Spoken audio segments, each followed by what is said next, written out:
think. And David doesn't mention much about free will in the beginning of Infinity, but it is mentioned, and it's mentioned in the context of creativity. And I'm really attracted to this idea that human choice is indeed a product of creativity, and it certainly informed my own thinking on this whole idea. I don't know how to divorce free will from choices. That if choice exists in the world, and then if choice exists in the world, and we are the agents that do the choosing, then we have free will. Our will, the thing that we want, is free to choose among these things. Now, it wouldn't be if, of course, as many people observe, if someone coerced you in some way, then your will is less free. You want to do X, but you're not allowed to do X for fear of violence or something else, fear of death perhaps. So you can't do X. So your will has been constrained to do something else. You don't really have the free will that you did. So I think free will is this spectrum, these degrees of freedom that you have. And importantly with human beings, unlike with, say, dogs or cats, okay, you have the classic experiment, figure out what food the dog likes, and so you put out 2 different kinds of food and you let the dog go to the one that it prefers. Did the dog really make a choice? Well, in one sense it kind of did, because there were 2 things there in existence, but it did really contemplate, or did it just rely upon what its genes were telling it to do? Are we any different in this case? We are, because unlike with the dog, we can choose to create something completely new that isn't there before us. And that choice itself, that choice to actually go through the effort of creating, is itself a free choice that we don't have to make. One can consider when, in a similar situation, in the evening, you want to have dinner, you've got a certain number of things in the fridge, there's a certain number of ways in which you could combine them into interesting meals, you can choose among them, that's a free choice, but you could also choose to do something completely different and go to the supermarket and buy some more ingredients, or to call up a restaurant and get something delivered, so on and so forth, etc., etc. We really can create new choices, bring new choices into the world. This is our creativity in action, and the act of choosing among these things is what I would regard as free will. So I just regard creativity, choices, and free will, and this capacity to explain the world as all intimately linked. None of them have good explanations. And so it's for this reason I kind of agree with David where he says elsewhere in the book that they might all come along for the ride in the one jump to universality. That as soon as you have this jump to explanatory universality, people being universal explainers, then all of those things come along, including consciousness as well. Perhaps, we don't know, but the point is that it seems like a parsimonious idea that these are all facets of the one deep, profound mystery of what human personhood is about. We're conscious, we're creative, we make choices in the world, we do those freely, and so perhaps whatever the ultimate explanation is of these things, or whatever the explanation of the future is that enables us to create artificial general intelligence, that we will recognize that these words that we use, creativity, consciousness, free will, whatever, that all of these things will come together in some way and we'll have a better understanding of each of them and the ways in which they are real. But I say that they're real. One reason I say that they're real is because they are unavoidably part of the explanation of what it is that people are doing. It is an explanation of their behavior, an explanation of how it is they create science and civilization and everything else. That trying to remove any of them causes more problems than it solves. You're left wondering if you think something like creativity isn't some kind of deep mystery, that in fact all we need is ever more faster hardware, and eventually we'll achieve escape velocity. We'll have artificial intelligence that is creative and more creative than us, and it's just a matter of processing power, which seems to be the most popular idea right now. Okay, this Nick Bostrom singularity idea that all we need is faster processing, and once we've got sufficient amount of processing, sufficient amount of memory, so on and so forth, then we will have an agent that is able to think faster than us about anything at all, better than us, and therefore the problem of creativity is solved at the hardware level. Many of us think that is completely wrong. That assumes a solution to what creativity is. It sidelines creativity and says creativity is no deep mystery, that we are just processors with some memory, and there's nothing particularly special about the software. Of course, what the beginning of infinity teaches us, what David Deutsch's main point is in a lot of this, is that the hardware has very little to do with this mystery at all. It's all about the software. This is the great mystery. We have this algorithm running on our brains that is able to improve itself over time and improve its understanding of the world over time as well. And it can augment itself with technology. But it's got nothing to do with how fast we can think. The computer can think faster than us, but it's not more creative than us right now. But of all of these qualities, I would say, of the human mind, which may be synonymous one with another, creativity, choices, consciousness, the ability to be a universal explainer, free will. That last one, the free will one, is the most contentious one, it seems to me. Maybe consciousness is up there as well. And as I've observed elsewhere, there are certain philosophers who will deny free will, but regard some of the other aspects of this as deeply mysterious. Sam Harris, who I respect very much and love to listen to on this particular topic, has written a book, a vehement defense of the idea we do not have free will.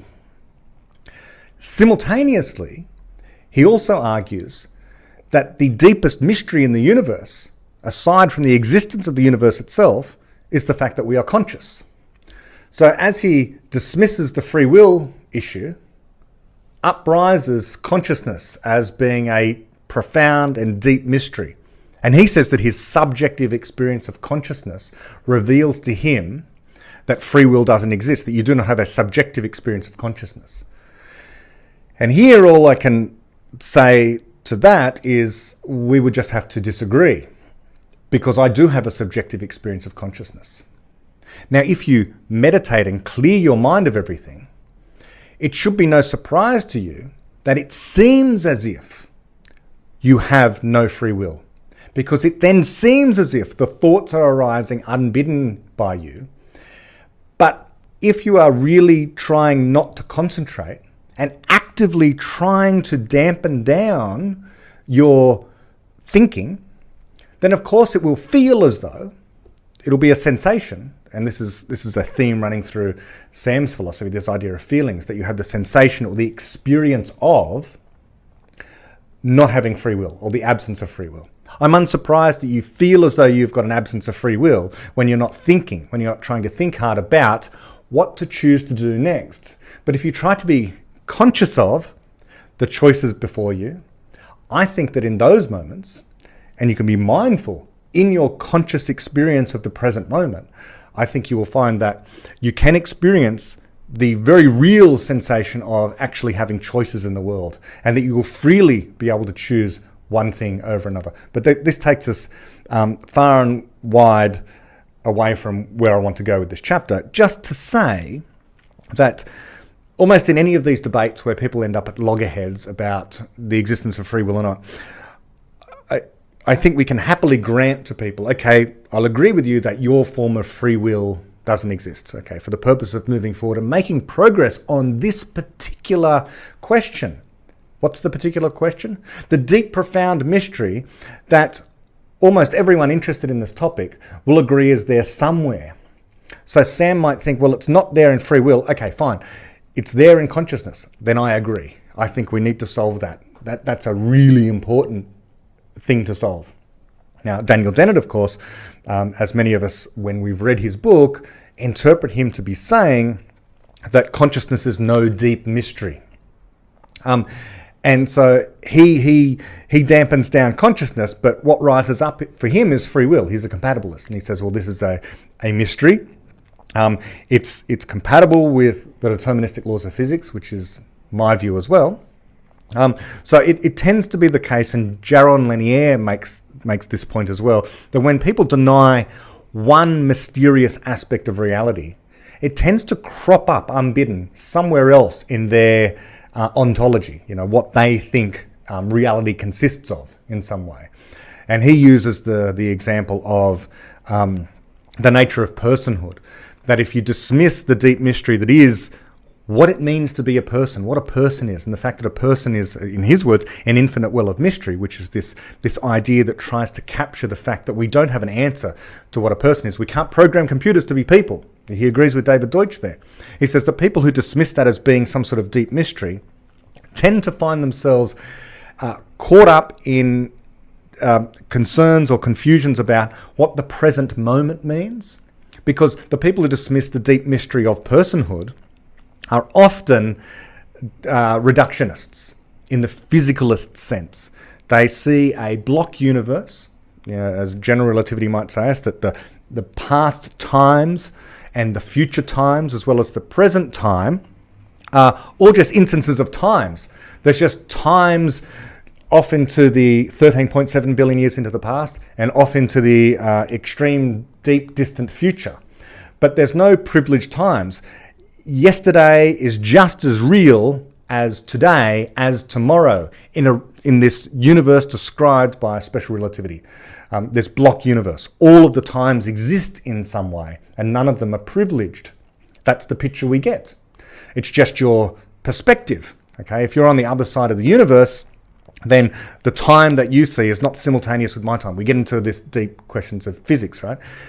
But a person who believes that there's no mystery there, then has to try and explain why it is that now, here, for you, things are special. Something is different. The present moment is illuminated in a way that yesterday is not. That you don't experience yesterday in the same way that you experience today, right now. You only experience now. So there's this weird mystery that exists in the universe about why the present moment is different to other moments. Why you experience the present moment is different to other moments. This is what Jaron Lanier says about people who try to deny the deep mystery of consciousness. It tends to crop up in this other way. And so too, I would say, with any of these questions about creativity or free will or choice and consciousness. And I've made this point before about if you live in any city around the world and you look around, then what you see is less due to the action of purely deterministic physical forces. In the case of Sydney, the action of geological weathering and erosion over time eroded out the Sydney basin. And I've made this point before.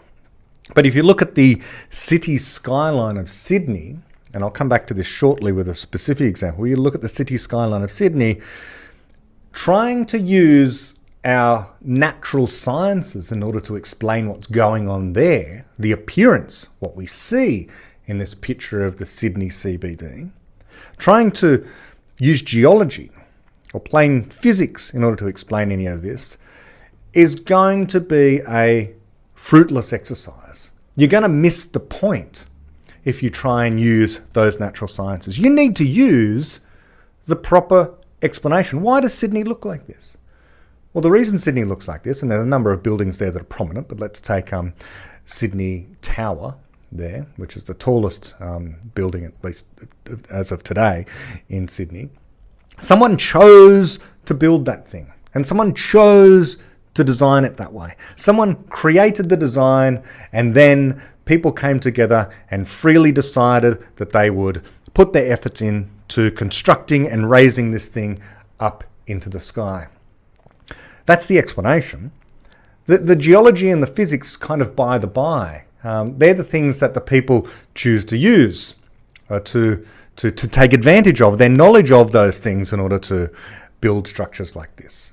So if we seek to explain, and not merely describe in terms of deterministic laws, then we must invoke creativity. and various other abstract realities. Reality is indeed a unified whole. Of course, reality is a unified whole, but at the same time, we can divide it up into different ways. Space-time and matter and energy, or fundamental particles and emergent objects like cats and galaxies, or the physical and the abstract. And these various ways of dividing up reality, of dividing things up, don't privilege one aspect over and above the other. It is as correct to say that the cat is moving the atoms from A to B as it is to say that the cat moves from A to B because the atoms making up its body do. But there is a real distinction between, and this is another way of dividing up reality, explaining something in terms of things that exist and having an in-principle description of what the particles are doing. And I've made this point with people recently, and I guess I am going off on this tangent a little bit much, but let me just harp on again for a moment about this. The explanation as to why, at the higher emergent level, that certain things occur is really the explanation. It is not the fact that certain things were determined to have happened because the Big Bang happened and the laws of motion acted upon particles over time and caused them to appear where they appeared today. That is not an explanation. That is in principle, you would be able to describe the motion of those particles and where they end up today. And so this is why the fabric of reality, Winston Churchill copper atom story is just so deeply profound, and I think escapes sometimes escapes discussions on this topic. Let's just recap that, and you can fast forward the next 5 or 10 minutes as I go through this yet again, but let me try and refine it in a certain way. The situation is this. There is a statue in Parliament Square in London of Winston Churchill, and at the tip of that statue is a copper atom. Why is the copper atom there? Now, on the one hand, you can say that, well, the copper atom is there for the same reason that any atom is anywhere right now. And any atom is anywhere right now because 13.7 billion years in the past, approximately, the Big Bang occurred, and all of matter and space and energy exploded out from that point, and eventually some of it, over millions of years, coalesced into stars, the first generation of stars. At the end of their lives, some of them exploded in supernovae explosions, and scattered their contents across a wide region of space, and some of those atoms, due to astrophysical processes, were copper atoms. Those copper atoms then coalesced, mixing with the hydrogen and helium in the intergalactic space, and some of them formed new stars, and some of them formed planets as well, like the Earth. And so the Earth formed out of this previously exploded star or stars, and contains copper, and the copper atom, again, under the forces of nature, under gravity and electromagnetism, and so on and so forth, weathering and erosion, ended up in a certain place where it was quarried, and the forces of nature eventually caused it to end up at the tip of Winston Churchill's nose, and that's why that copper atom is there, due to deterministic physical laws. That's not an explanation. That's a general purpose statement about any particular bit of matter anywhere in the entire universe. And when people try to invoke this to explain away something like free will, for example, and try to say it couldn't have been a free choice because you were determined to do what you were determined to do because at the Big Bang, the laws of physics that were there are still acting right now, and you have to obey these deterministic laws in the same way that the copper atom had to obey a deterministic law to end up where it did. It completely misses the point about what an explanation truly is. Free will is not an attempt to get outside of the laws of physics. It's an attempt to explain what is really going on in the context of a deterministic universe. In the context of a deterministic universe, we have species arising that didn't arise before. But no biologist should be tempted to say, well, there's no such thing as evolution by natural selection. Evolution by natural selection doesn't really create new species. All that's happening is atoms are following deterministic laws of physics. That would be ridiculous, and I don't think any physicist makes this point, I don't think any scientist, no biologist makes this point. What they say is, the explanation of the origin of species is evolution by natural selection. It's this emergent concept that these things called species exist, this thing called selection exists, and that niches are filled, or niches, as some people say, by organisms that are fittest in that particular environment. And if the environment changes, the genes are selected against, and the species can sometimes go extinct, to be filled by new species with genes that are fitter for that particular environment. That's an explanation. It's an emergent explanation. But all of those things are real. They're really happening. Selection is really happening. Adaptation is really happening. Niches really exist and species really exist and fill those niches. Now, in precisely the same way, all we have to say is that the reason why, for example, the copper atom is at the tip of Winston Churchill's nose, the explanation of that is that there was a war called the Second World War involving two sides of great powers, dominant among them the United Kingdom and Germany, the leaders of whom were Adolf Hitler and Winston Churchill. And Winston Churchill eventually won the war for his side. And so we like to, out of respect, remember great heroes who've saved civilization, one of whom was Winston Churchill, and as whom we learned recently, Karl Popper thought was a great epistemologist. Go back to a previous episode for that one. Winston Churchill, his statue is there with a copper atom at its nose, because we make statues out of bronze so that they don't weather away quite so quickly. But someone chose to build that statue, chose to design it in that way. In fact, groups of people came to that decision and freely chose to do so. And trying to eliminate choice and freedom out of that whole picture is to break what would otherwise be a good explanation. Because if we try and say it's merely determined by physical laws, deterministic laws, then we've missed the entire point of trying to explain what's going on in the real world. This reductionist conception of how it is that reality evolves over time is simply, it's not false, but it simply misses the point. It's true vacuously. We can always say that anything that happens was determined to happen. It doesn't get us very far. In denying the supernatural, we don't have to embrace pure reductionist physicalism. We can take another avenue where we say, yes, of course, physics is fundamentally true. It's correct as a description of reality. But it doesn't explain everything that's going on. And besides, the strange thing is that for someone who says they could, in principle, predict what a person is going to do next, or predict what is going to happen next, if they had a full description of the laws of physics and the initial conditions, is doing nothing, in my opinion, but invoking the supernatural. Because what is this thing that is able to actually do that predicting? Well, an oracle with the full knowledge of the laws of physics. Well, this oracle is basically the omniscient theistic God, the God that knows everything that's going to happen, the God that created the universe and knows everything that's going to happen. So it is an appeal to the supernatural. Now, someone might say, oh no, we don't need that. Maybe we can just have a supercomputer of the future. I doubt it.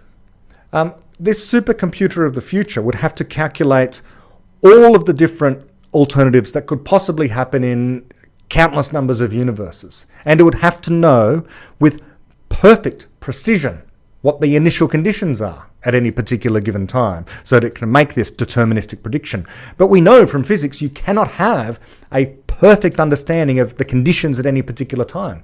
For all the atoms in the universe, we're going to have a perfect understanding of where exactly they are. We know that's not possible, given the Heisenberg uncertainty principle, among other things. But we know that we can't have this complete knowledge simultaneously of every single atom in the entire universe.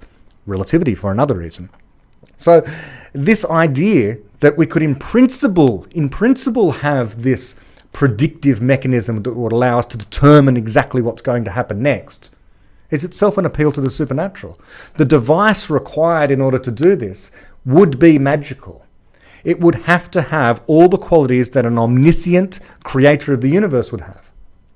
And so this is why I reject this idea that, in principle, the idea that we could, with full knowledge of the laws of physics and full knowledge of the initial conditions, predict what's going to happen next, therefore you don't have free will, I think is false. Because I don't think such an in-principle argument has any bearing on the reality of free will, when in practice it will never be possible. It will never be possible because no such device can do such a measurement of all the particles in the entire universe. It would have to be a god of some sort. Okay, that takes me far away from anything to do with this chapter again.